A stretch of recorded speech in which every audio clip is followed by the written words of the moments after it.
Good evening and welcome to the Conscious Living Show, the home of soul nourishment, with me, your host, Sophia Lennox. And I'm absolutely over the moon to be joined tonight by none other than Jessica Ortner of the Tapping Solution. Good evening, Jess. How are you? Hello, I'm great, thanks. Well, hello from New York. Absolutely. We're here. You have snow today as well. Yes, we have little flurries. It's really beautiful. Oh, and we've had glorious sunshine outside in Scotland. So for some reason, we're having the opposite today. I trade you, but I don't think that's possible. It's all good. It's all good. Perfect. Well, just before we dive deep into finding out all about tapping and what you've got to share, because I know you've been very busy and travelling around Argentina just now as well, let's stop for a few moments and just have a little meditation to help everybody at home to settle into a nice place of calm and to really make sure that we take on board what you have to share with us tonight. So I would invite everyone at home just to gently close your eyes over. Take a deep breath in through your nose. And exhale slowly and gently back out through the mouth. Once more, breathing in through the nose. And exhaling gently back out through the mouth. Allowing the sit bones to settle down into your chair or your cushion, wherever you're resting. Feeling the stability of your spine. Allowing your shoulder blades to open wide, stretching out the expansion of your chest, creating that sacred heart space. Really softening the eyes, relaxing the forehead, and feeling that soft, calm feeling at the end of your day today. And creating this fabulous space so that we can spend time with Jess and hear what she has to share. Just quietly asking in your own mind, what is it that you need to get from this call?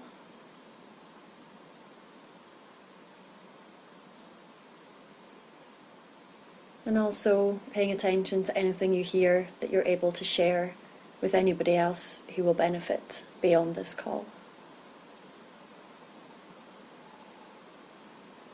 Really feeling where that air goes as you breathe in.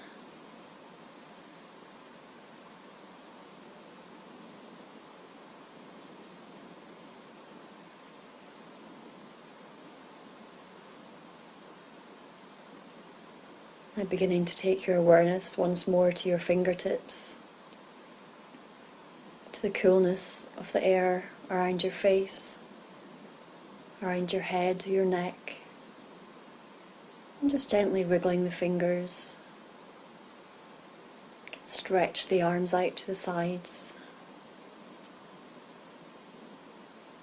And then gently opening your eyes once more. And joining us, Jess, hello. Lovely to have you back in the room. Thank you. You've had a very busy day, I know, so it's nice that you've been able to squeeze us in this evening as well. So I guess the most important thing is, how did tapping come into your life? Tell us a little bit about how it all started out for you.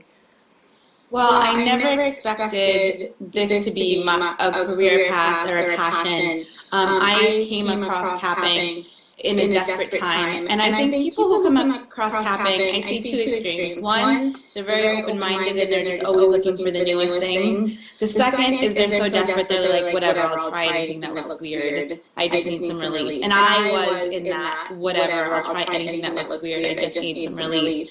I was really sick with a cold, and I was in bed. It was one of those things where you have the flu and it just won't go away, and it's days and days, and you're stuck in bed and you're not even enjoying it because your eyes are so watery that you can't watch your favorite Seinfeld reruns. That was the place that I was in. And my brother Nick, who I'm very close with, came over to my house, and he said, "Oh, I heard you've been sick for a pretty long time. I learned this thing online. And anytime someone says, I learned something online, you don't give it any credibility, less if it's your big brother. And he says, I know it sounds weird, but I want you to focus on what's bothering you, and I want you to start tapping on these different meridian points. And so finally I gave in, and I started to tap while focusing on how sick I felt. And then as I was tapping, the tapping helped me tap in, excuse the pun, but it did help me tap into myself. It helped me connect with my body. And all of a sudden I stopped tapping, and I looked at him and I said, I don't want to get better. He's like, what do you mean you don't want to get better? And I said, I'm so tired and I need a break. And, I feel like I'm in such a stuck place in my life, and I'm trying everything and nothing is working, and I'm just exhausted, and I'm angry, and I'm upset. And so then we started tapping not on the physical symptoms anymore, but we moved to tapping and talking about how I'm so upset, I'm so stuck, I'm trying so hard, but nothing's going my way. While stimulating these meridian points, I felt a shift in my core, and I ended up taking a deep breath, which is something that you're usually instructed to do. You say take a deep breath in and see how you feel. I took a deep breath in and noticed that my sinuses had cleared up, that I could breathe through my nose. And it blew me away. And that was, I had always read that your emotions impact your health. And I think at some level we all know this. But even when we know this, I still think we underestimate it on a daily basis. We think that it's that germ, we think it was the weather, we don't realize that what's really happening is that our body is under so much stress and has so many emotions that it can't do what it's meant to do, which is take care of us, heal, recover. So when we're able to do tapping, it's not that the tapping is this magic pill that heals you. What it does is it helps relieve the stress so that your body can do what it's meant to do, which is recover and feel good. And that's absolutely amazing. You just gave me the little tingles in my arms there when you said you realised and just said, I don't want to get better. It's like, was there any part of you that realised before you said it to Nick that you didn't want to feel better? You were just like, oh, this is rotten, I feel bad? Or yeah, I to be honest, I didn't. I just, I knew that I was stressed. I knew that things were going my way, but I took being sick as just another thing that's not going my way. I didn't look at it as going deeper to see what was really behind that. And my body was sick because it needed a break. I was beating myself up emotionally so much. I was so exhausted that my body was like, stop. And if you're not going to pay attention to me, I'm going to get sick until you pay attention to me. And so, really being sick was my body trying to wake me up to my power, trying to say you have things that you're ready to let go of. Gosh, it's just, as you say, it's one thing understanding these things, and it's quite another when you actually experience them.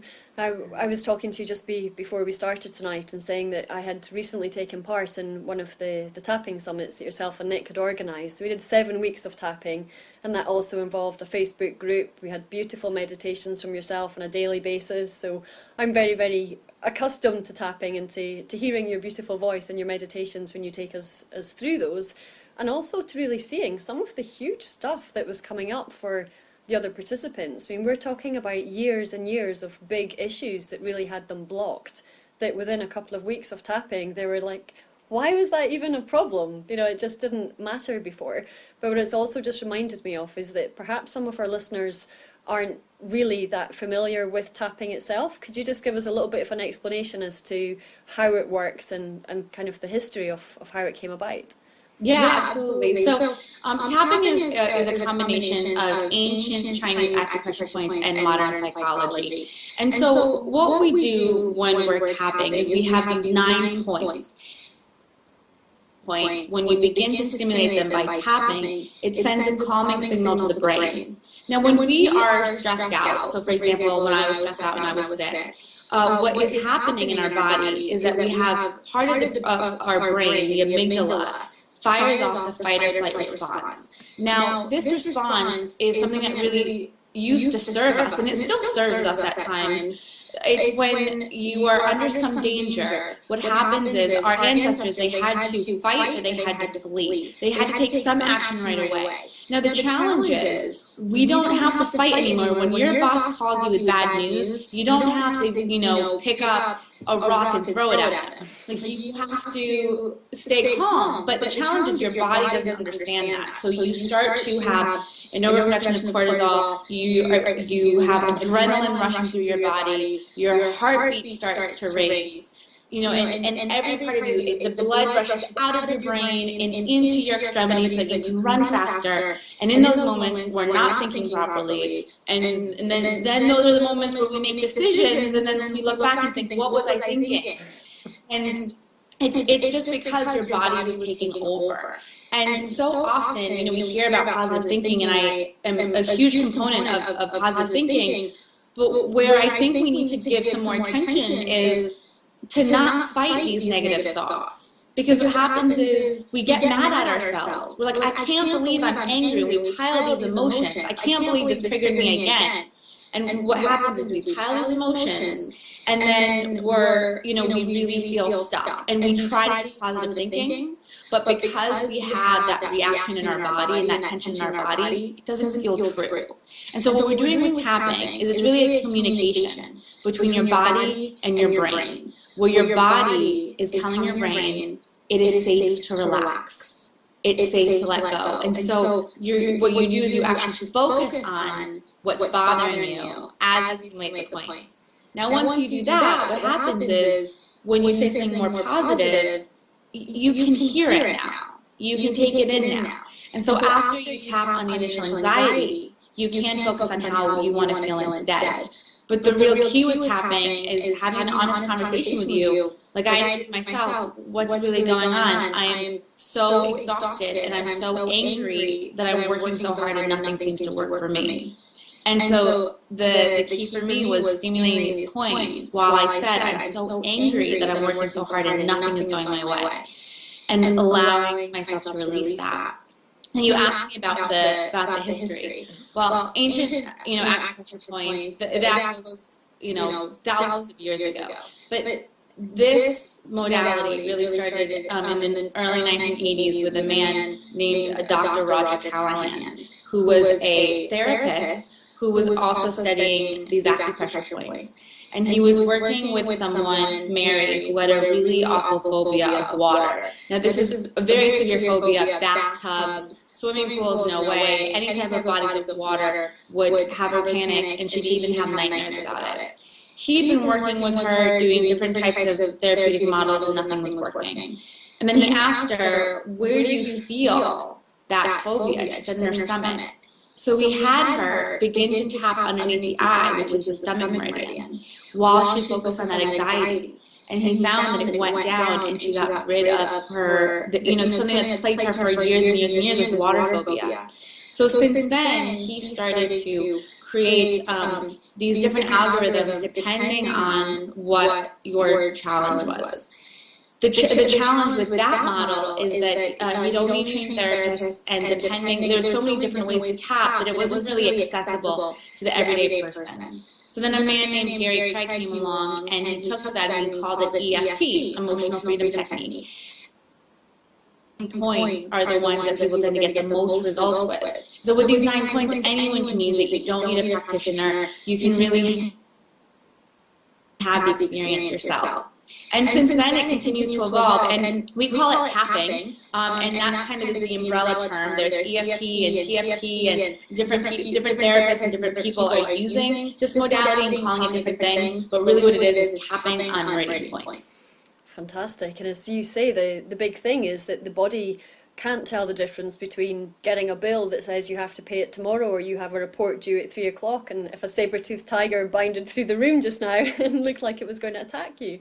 Which is one of the big things that I encourage from a yoga perspective as well, is that when you go into that stress, that the stress is an invitation for your body to relax. It's just that most of us go, oh, I'm so stressed, I don't want to do this, and we get this, I know I get the tight jaw, I get the flicker in my eye, and it's thinking, goodness, just come back. And as you say, it's coming back to being in your body. And certainly what I find a lot when I was working through the 7 weeks with yourself and with Nick and the team is that just physically having something to do prevents you from doing that sit down, think about it, oh, I'm going to go and do the laundry, or I'm going to go and read a book.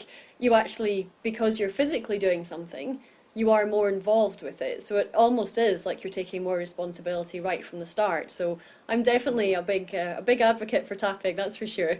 So what kind of things have you found that it really, really helps with? You know, what are some of the big transformations that you've seen over the years?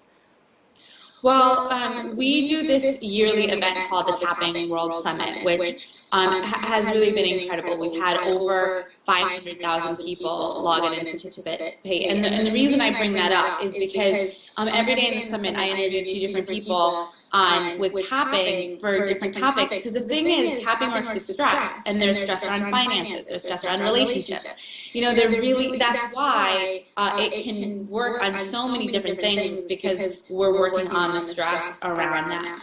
One of the things that's the most exciting to see is the difference that it makes with pain relief.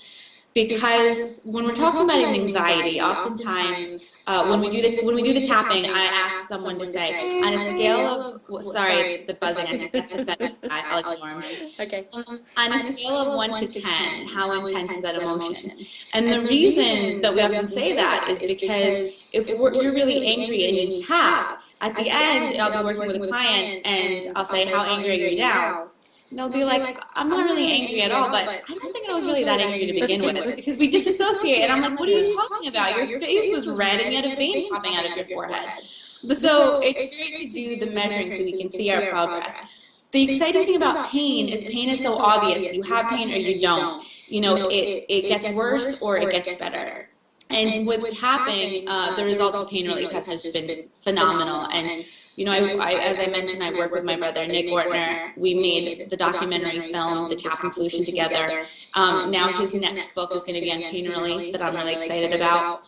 And the other thing that I've seen tapping work on that excites me personally is weight loss and body confidence. And this has been a really big passion of mine because, you know, I've been tapping for so many years.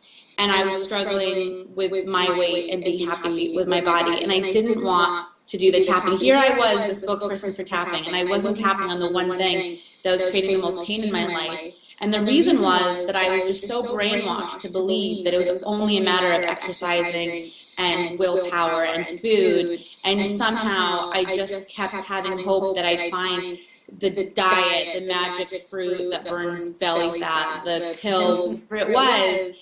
I was searching for that answer without realizing that the stress that I had around my weight was impacting my body. You know, stress, like I mentioned, creates an overproduction of a hormone called cortisol. That cortisol is directly related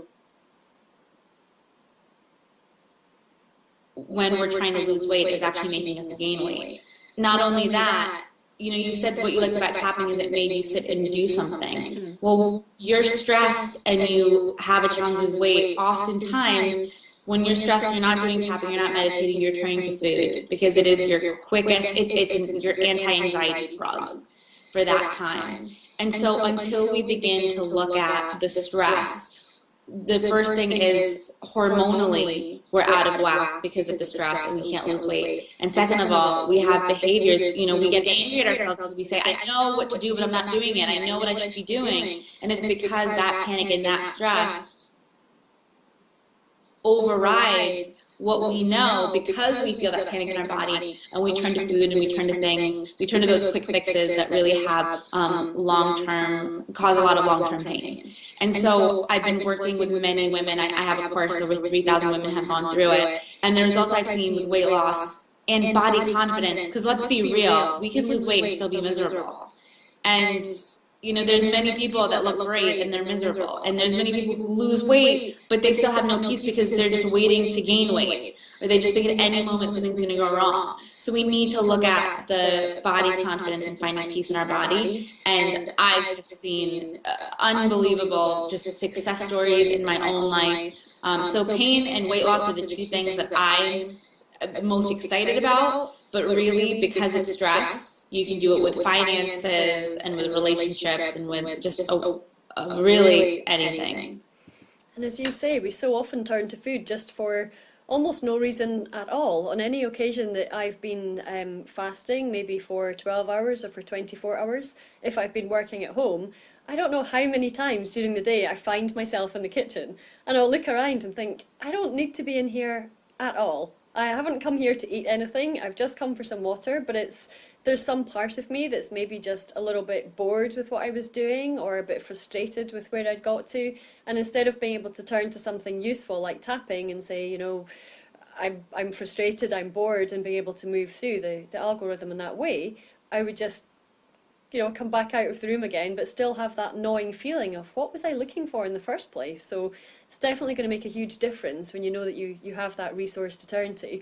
And you've been a little bit modest there, because I know you've got a book coming out as well, haven't you, that's all about body confidence and weight loss. So tell us all about your book. Yeah, it looks fabulous. And it comes out May 13th. Mm-hmm. Yeah, no, I'm so proud of this book. It was a very hard book to write, to be honest, and incredibly emotional because, you know, I spent my whole life trying to hide my body because I felt like it was the one thing that prevented me from living my dreams, from dating, from being happy. And I had this belief that once I lost weight, then I'd be happy and confident. And I just kind of put things on hold, and I put joy on hold, and I put happiness on hold because I thought, if I could just lose more weight, then I'd be happy. And I realized that I had it completely backwards. Weight loss doesn't give you confidence. It's confidence in yourself and your worth that really creates the ability to create a body that you feel comfortable with and that you're really proud of. And it's not about losing the weight, but the anxiety and the anger and the shame. And once we lose those things, then we begin to lose the weight. And we can just feel free and be ourselves instead of feeling like we're living in this jail within our body that we can't have any sense of happiness until it meets a certain standard of beauty.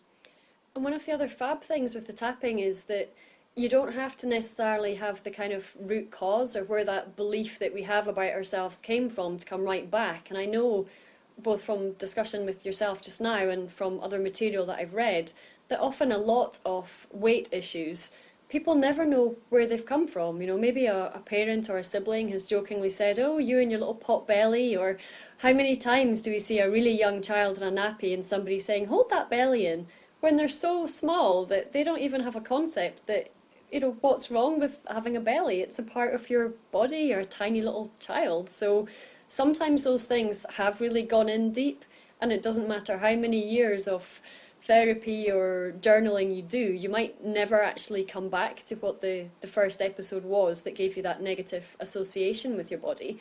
But tapping, it goes over everything, doesn't it? It doesn't matter whether or not you know it, it still works. It does. It's helpful to know. I mean, I think that the reason it's helpful to know is because we can just connect with it more emotionally, so it's not running us unconsciously. But you can just tap on the panic of where you are right now, that you begin to become aware of those events. And I don't think it's black and white. You know, I mean, sometimes I've seen people tap on one event specifically and then have a shift. For me, to be honest, it was a multiple different things. You know, from I had a mentor who told me that I was fat and nobody was going to listen to what I had to say until I lost weight. And I replayed that in my mind all of the time. And what happened was there was also a part of me that didn't want to lose weight because I was so angry that that's the culture that I have to live in. I was so angry, and I felt that what he said was so wrong, that by overeating, I could feel rebellious. I could feel free. And it was that feeling of, you know, I would do a diet, but my body, I never felt skinny enough. I never felt beautiful enough. And so it got to the point where you're like, I don't feel enough, so I might as well eat. I might as well be happy in this moment, eat whatever I want, because I can't live up to this really strict standard, and I just don't feel good enough. So when I'm emotionally eating, I'm putting a middle finger up to my mentor and to society, and I feel powerful. And so, in a weird way, you get twisted. You think that you're doing something empowering by not caring and eating whatever you want, but what you're really doing is just drinking poison and harming yourself. And so, for me, the journey to weight loss and to body confidence it couldn't be about anybody. It couldn't be about that mentor. It couldn't be about that guy who said I'd be cute if I lost weight. It couldn't be about, you know, whatever, like different circumstances. It couldn't be about trying to be something that I wasn't. It had to just be about me and how do I want to show up today? And that's when I saw the biggest shift. And none of that would have been possible for me if I didn't look at the emotional stress that it was creating and done some tapping. And as hard an experience as that certainly sounds like it was for you to go through. I mean, I can sense there was a lot of pain there for you and that affected you for a very long time. I just want to say thank you for having had that experience, because you're going to be able to help so many people not have the same experience because you've already been through it and you understand, and you've put that gift to fantastic use by creating that book, which is just going to be phenomenal. So thank you for making your pain into something that's going to be absolutely amazing. It's an absolute blessing.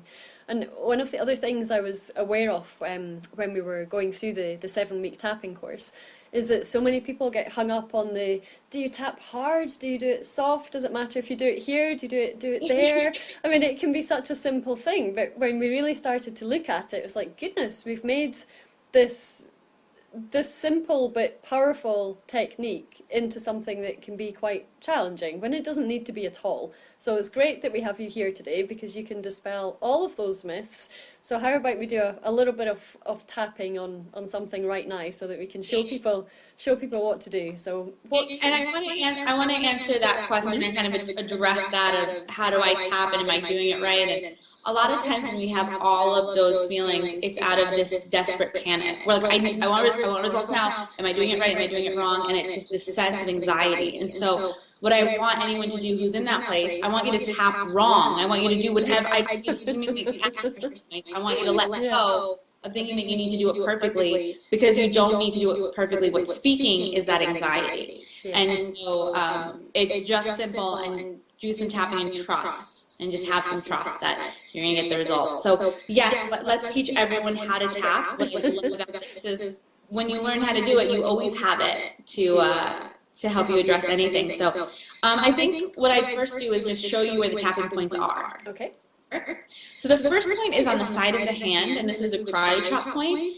And it can be on either side of your body because the acupressure points are symmetrical. So right or left, whatever you want. The next point is the eyebrow point. Now, it's right where the hair of your eyebrows begin on the bone. You know, some people tap here, and it's really in the beginning of the eyebrow, but this is also the third eye. This is a great point, too. So see, even if you mess up, you're tapping on the face, you're going to hit a meridian point. But it's right here in the eyebrow. Then you follow that bone until you're on the side of your eye. So it's not the temple. It's really on that bone. And then you follow that bone again until you're underneath the eye. And you're just using 2 fingers or 3 fingers. All you want to do is stimulate it. Then underneath the nose, then the chin point, which is just the crease, then the collarbone point. So if you can feel you have a U shape here in your throat, if you go down an inch and over an inch, you're going to hit it. It's right where my necklace is. What I like to do is use my whole hand and just tap like this, so I know that I get it. And then actually, I'm going to take this necklace off so that when we do tapping together, I'm not making noise. You have glasses.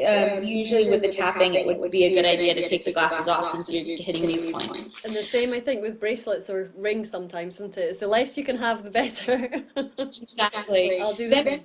Underneath the arm, and it's where your bra strap is, and then you can measure it a hand width from your armpit, right here on the side. It's called the sore spot. So for many people, it is sore. Then the top of the head. One of the things I always share is that my mom is a school psychologist, and she often, the kids ask her to do tapping, and sometimes they make monkey sounds when they do this one. So still a good point. So those are the 9 points. Now, in order to do the process, you begin with a setup statement. And the setup statement is, even though, and you say your problem, even though I have this anxiety, even though I have this cold, even though I'm angry, I'm frustrated, I love and accept myself. I deeply and completely love and accept myself. This is when a lot of people have resistance and they think, okay, you're getting a little bit weird. This is too woo-woo for me. And also, why would I ever want to accept something that I want to change? And I think this is a real big misconception that people have. We've been taught that if we want to change, we need to fight, we need to push through it, and we need to ignore it and keep going. And like I mentioned earlier, we begin to stack it. I'm angry. I'm so angry that I'm angry. I'm so angry that I'm angry that I'm angry. And we fight ourselves. Instead of saying, I accept how I feel. And when we're able to accept ourselves, even with the pain, even with the anxiety, that's when we're able to take a deep breath. We can feel calm. We can get honest with ourselves, and then tap through the rest of the points. So there's magic to this point, and there's magic in this idea of accepting yourself, even when you're not where you want to be, and even with the pain. I mean, I've just seen miracles happen. So don't underestimate this point. Then after you do the setup statement, which again sets you up for the process, you begin to tap on the rest of the points while you say how you feel.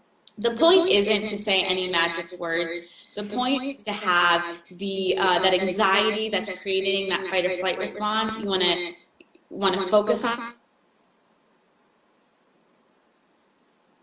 For example, if you are someone, your mother-in-law calls you and she starts talking and going through some kind of rant, and you're already feeling like your whole body is tight, you don't have to say anything because you're already there. You can just stay on the phone and just begin to tap on the acupressure points to calm your body down. But when you're tapping on your own, what you want to do is you use the words that you can stay focused and not think about picking up your laundry or whatever else you have to do. So what you do is you tap while you focus on how you feel. So if you are a perfectionist and you're worried about doing it wrong, what you can do is be very basic and just say, this anger, this anger, this anger, this anger.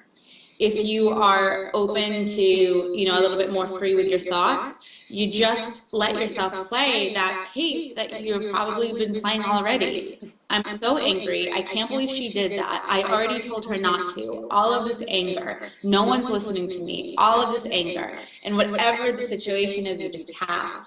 Another great technique is to pretend that you're telling somebody what happened. He walked into the office. He didn't even look me in the eyes. He just threw the report at me and told me it wasn't good enough. And there I was. I felt so embarrassed. Just tap and speak. So that's basic instructions on how to tap, and we can do some tapping together.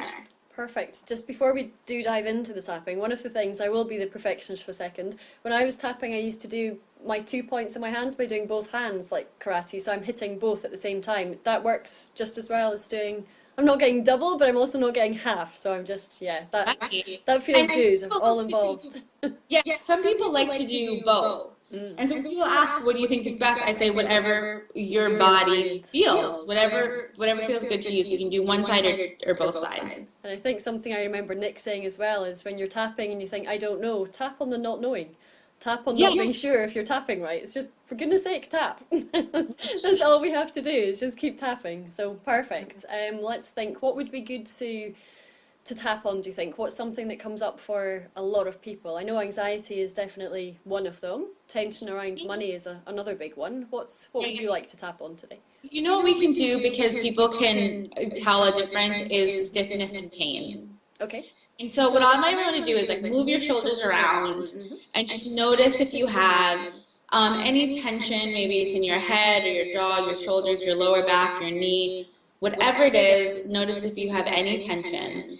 And we're just going to tap on that tension. Okay, good. Okay. I have some tension in my right shoulder I can feel already. So, So what I have to do with everybody is to measure on a scale of 1 to 10. 10 being the most intense, really bad pain. 1, you barely feel it. So if it's just some tension, it could be, a 6. But it's always great if you can pick something that is higher, if you have something. If not, tap with us anyway, because you're going to get an idea of how to do tapping on your own, and you'll experience great benefits. Perfect.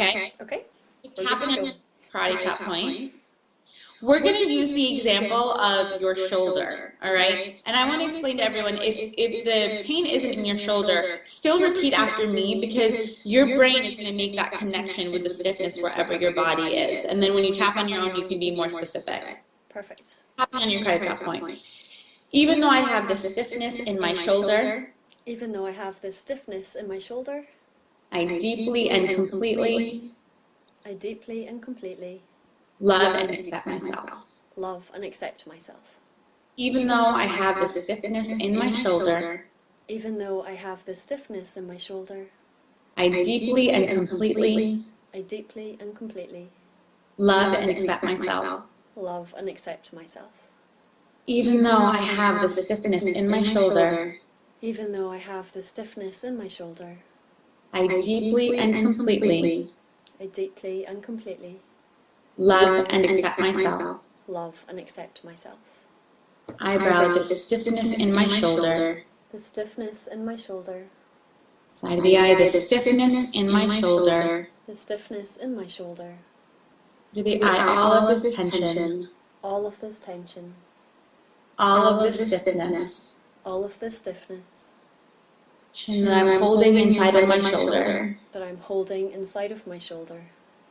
Collarbone, all of these emotions. All of these emotions. Under the arm that I'm holding in my shoulder. That I'm holding in my shoulder. All this stress. All this stress. That I'm holding in my shoulder. That I'm holding in my shoulder. Side of the eye, holding on to this stress. Holding on to this stress. Holding on to this nervousness. Holding on to this nervousness. Holding on to this anxiety. Holding on to this anxiety. I've been storing it in my shoulder. I've been storing it in my shoulder. And even though I've been storing it in my shoulder, and even though I've been storing it in my shoulder, under the arm, it's safe to relax. It's safe to relax. Relaxing my shoulder. Relaxing my shoulder. It's safe to feel calm. It's safe to feel calm. Side of the eye, letting go. Letting go. Under the eye, trusting. Trusting. Under the nose, letting go of these emotions. Letting go of these emotions. Chin, it's safe to feel good. It's safe to feel good. Collarbone, it's okay to feel good. It's okay to feel good. Under the arm, listening to my body. Listening to my body. Top of the head, honoring how I feel. Honoring how I feel. All of the stress and tension. All of the stress and tension. It's safe to let it go. It's safe to let it go. All of the stress and tension. All of the stress and tension. I don't need to try or do anything. I don't need to try or do anything. I just allow it to leave. I just allow it to leave. I'm exactly where I'm meant to be. I'm exactly where I'm meant to be. Releasing the stress and tension. Releasing the stress and tension. Top of the head, feeling calm and centered. Feeling calm and centered. Okay, take a deep breath in. Back. So just move around and notice if you felt any shift in your shoulder. Yeah, and definitely it's more than the physical tension that was there. It's that overall everything else feels much more calm. And when everything else is calm, it even gives any residual pain that was there the opportunity to heal when the rest of your body is feeling more calm, doesn't it, when you're settled? And let me just kind of talk about what I did there, break it down a little bit. So when I first started tapping, I just focused on the negative, and that's really important. And you know, because this is an interview and we can't be, we're not being so specific, it was general pain. And then after doing some feet around, I went into the positive of letting go, if to let go of those positives. Tapping on your own, what I really recommend is simply focusing on the tension and just tapping while giving that a voice. And then you can ask yourself certain questions to help you be more specific. So questions like, what was going on in my life when this pain started? When does this pain feel worse? What emotion am I holding in my shoulder? Who is in my shoulder? You know, oftentimes our body works as a metaphor. Who stabbed me in the back? Who's the pain in my neck? And when we're able to be more specific, then what we end up doing is tapping on certain emotions or events or beliefs that have nothing to do, not focusing specifically on the pain on that emotional side. And then we'll be able to see it go down. And then when we feel like we can say, it's safe to relax, it's safe to let go, when we say that, if we actually feel, you know what, this feels true. When it feels true, it means it's great to say. If you're saying it's safe to relax and your body's like, it's help. Do not say that it's safe to relax, because the point related to tapping is to be able to clear that negative association, that anxiety.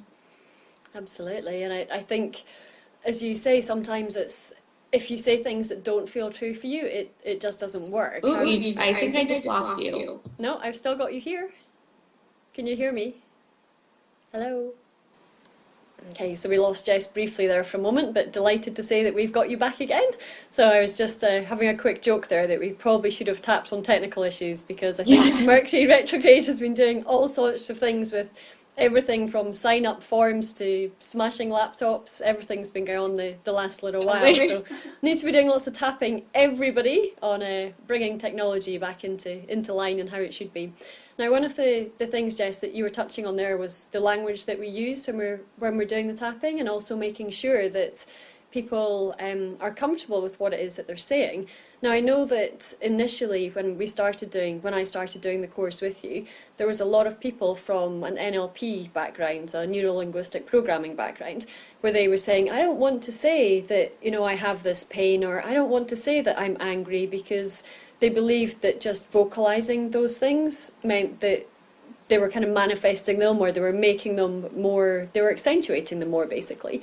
And I think what Nick and yourself really touched on is that if you're already having the thought and the experience, it already exists. It's not just saying out loud, I feel angry, or I have the pain, that reinforces it. If you're sitting there saying beautiful words, but inside your head going, you're so stupid, you're so angry, it's the same thing, isn't it? So would you like to talk a little bit just about the language that we use, and how it's okay to acknowledge those darker feelings that we might not be so proud of? Yeah, absolutely. I actually was trained as a master practitioner in NLP. I spent many years studying it, so I completely understand. Somebody might look at this and go, what are you thinking? Or also, people really believe in the law of attraction, and they're thinking this is the opposite of what I've been told that we're meant to do, but it's actually not, because this is what's happening. When these words that you're saying, you're not making it up. They're running you unconsciously. You're already vibrating that way. You're already thinking that way. All we're doing is allowing ourselves to be honest. And we need to stop trying to stuff down our emotions and believe that there's something shameful about being angry or shameful about being upset. When we're able to let go of the judgments we have about emotions and give ourselves the opportunity to feel them, we're able to process them and to let them go. And so here you're not, reinforcing anything negative, because those negative things are already there. What you're doing is you're giving them a voice to be able to let them go. And then when you're able to say things, like for example, if I said, we're talking about weight loss, if I said, oh, I'm a fat slob or whatever, I don't feel anything. But before I did. And that's the difference.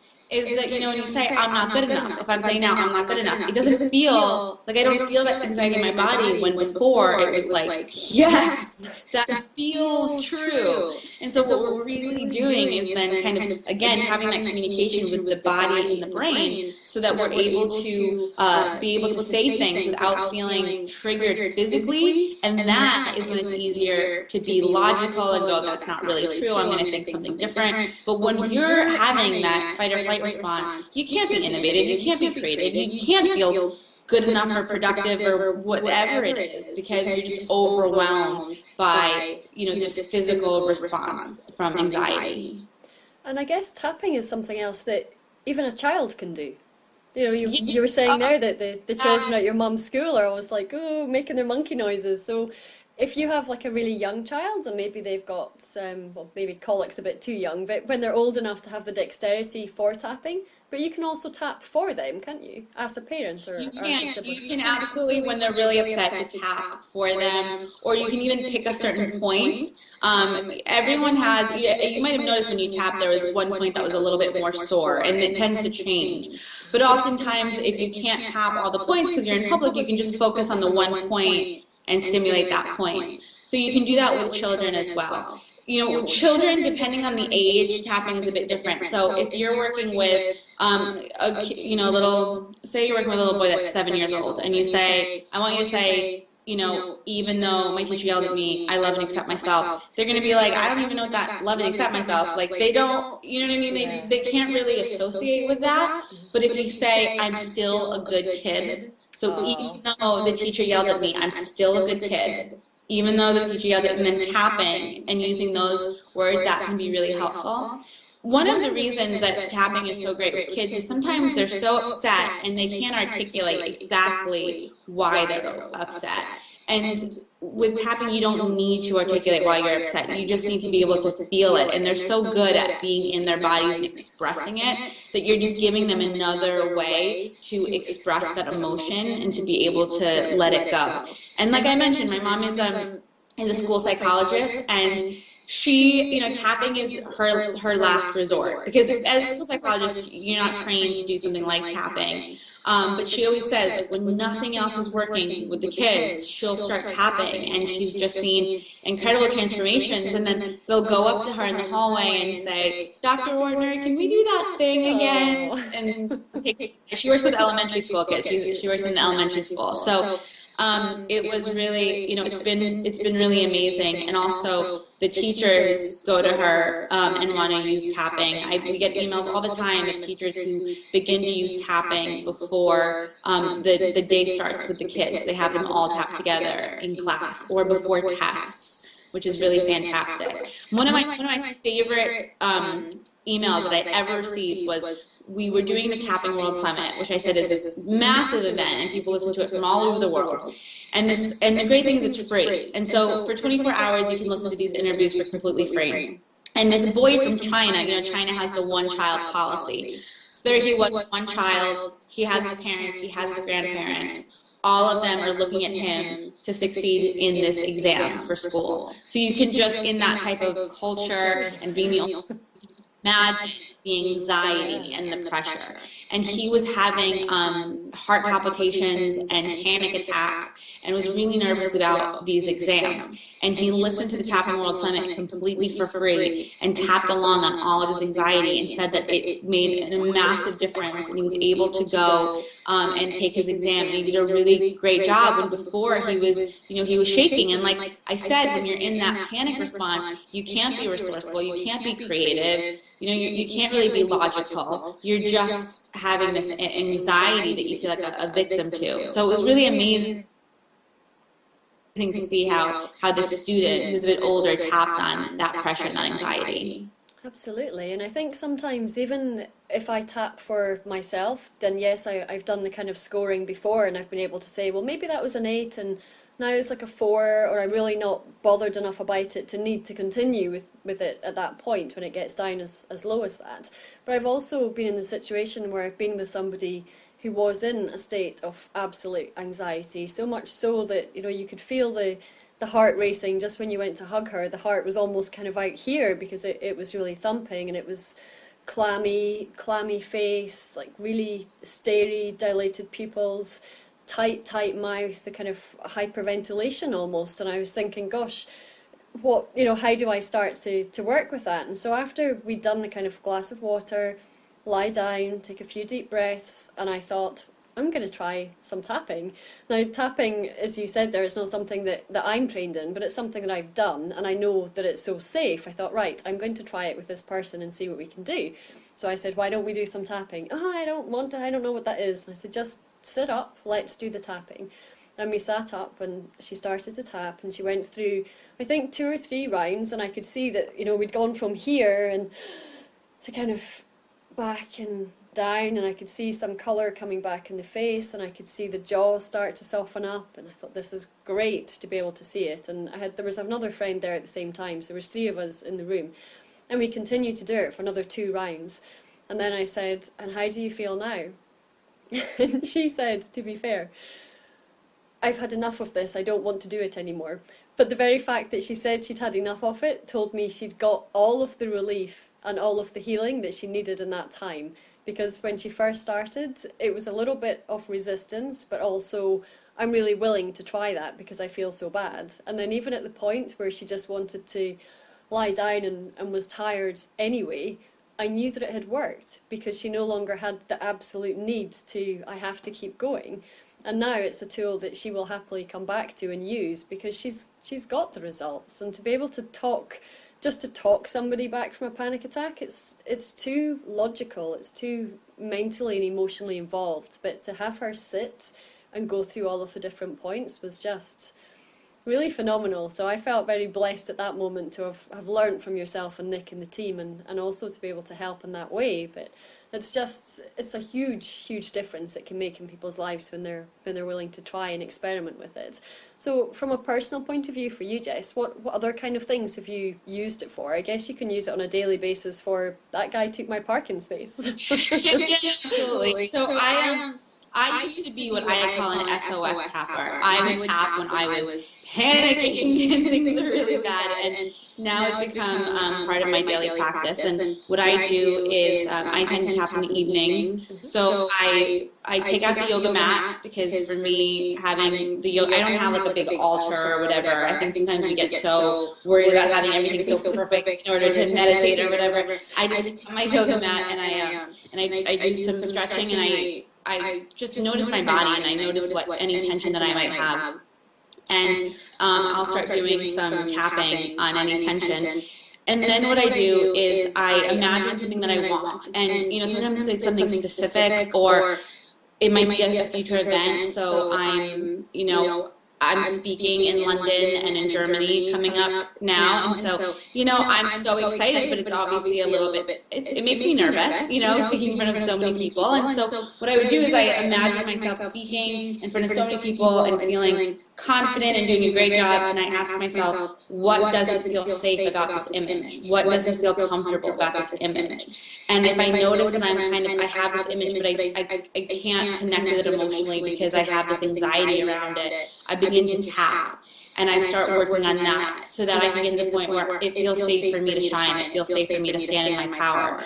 And that's something I do on a daily basis, and probably always will, because as we grow, we have our comfort zones. And so sometimes, unfortunately, we get this mentality of healing, of I need to fix myself, I need to heal myself, and then everything will be fine. But the reality is, the more that we grow, we're always going to have those moments where we feel a little bit uncomfortable, and it's part of being alive.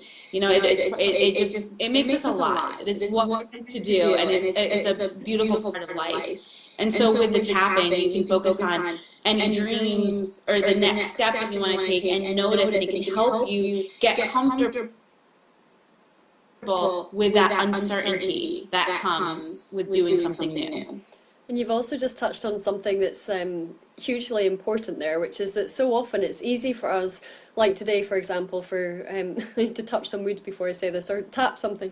It's so easy before a call like this, for example, to think, oh my goodness, what if the technology goes down, or the microphone doesn't work, or this part doesn't work, rather than sit and saying, okay, so I imagine myself logging on, talking directly to Jess, the whole call goes swimmingly and smooth. So instead of doing that and then thinking what doesn't feel good about that and coming back into it, we tend to short circuit and go down the route of we missed the train, we missed our flight, we couldn't get to speak to the person. So actually, it's almost as though we imagine that nothing can go as perfectly as we would like it to, but just adding that question in of what doesn't feel good about that can really help you to shift that resistance and to shift that fear. So that's a really big takeaway for me, just to hear you say that. So thank you for that one.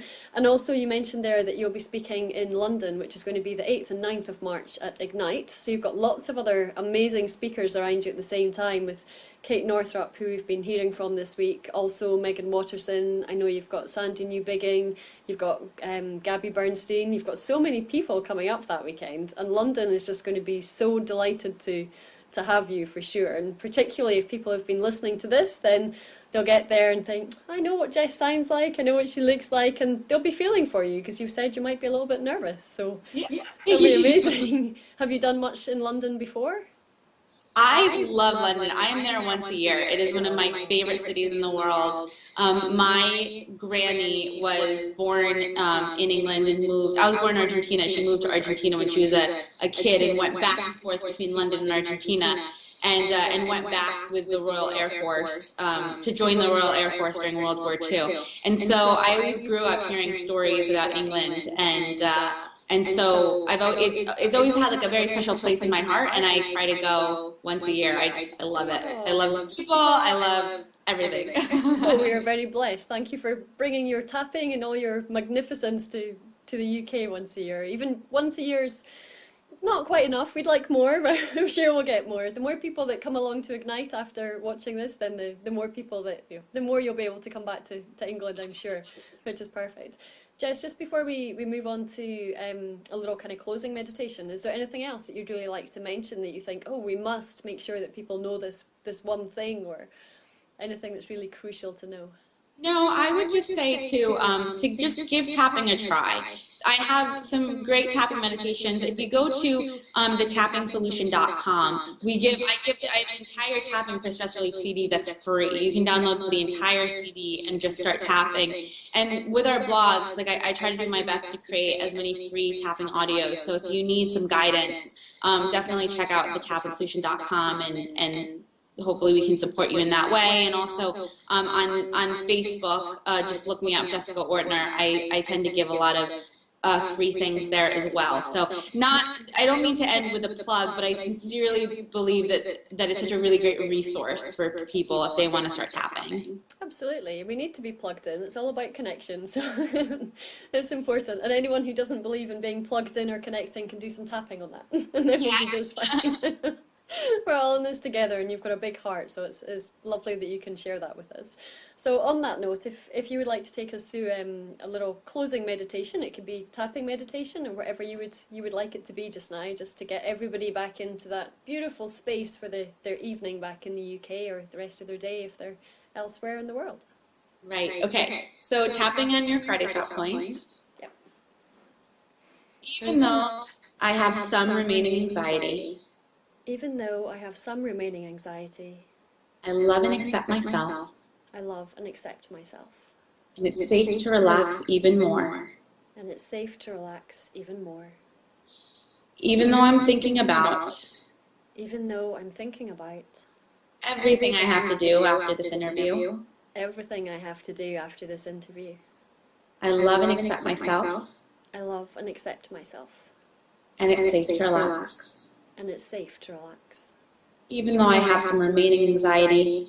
Even though I have some remaining anxiety. I love and accept myself. I love and accept myself. And it's safe to relax. And it's safe to relax. Eyebrow, any remaining anxiety. Any remaining anxiety. Side of the eye, it's safe to give it a voice. It's safe to give it a voice. Under the eye, and to let go. And to let go. Under the nose, taking in everything that I learned today. Taking in everything that I learned today. Chin, and releasing the tension. And releasing the tension. Collarbone, I trust that I got exactly what I needed. I trust that I got exactly what I needed. Under the arm, and that this is just the beginning. And that this is just the beginning. Top of the head, feeling the joy in this moment. Feeling the joy in this moment. Eyebrow, honoring myself for showing up. Honoring myself for showing up. Side of the eye, honoring myself for showing up. Honoring myself for showing up. under the eye, releasing any remaining tension. Releasing any remaining tension. Under the nose, and trusting I'm exactly where I'm meant to be. And trusting I'm exactly where I'm meant to be. Chin. It's safe to take these feelings. It's safe to take these feelings. Collarbone. All these good feelings. All these good feelings. Under the arm, and to feel them throughout the day. And to feel them throughout the day. Top of the head. It feels so good to feel good. It feels so good to feel good. Okay, take a deep breath in.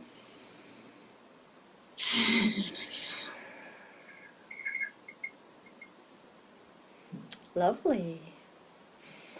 I don't want to let you go now.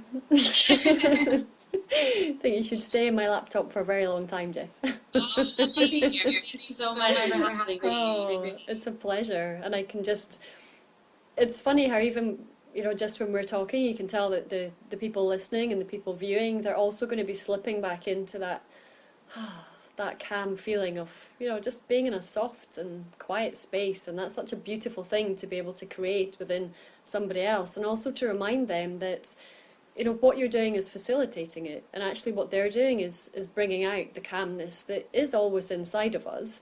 It's just that it gets clouded over by the black clouds and the rain and the wind and everything else, doesn't it? So just coming back to that soft space is such a beautiful gift to be able to give ourselves, and anybody listening who's now picked up the techniques today can share them obviously very safely with other people around them, so that's amazing.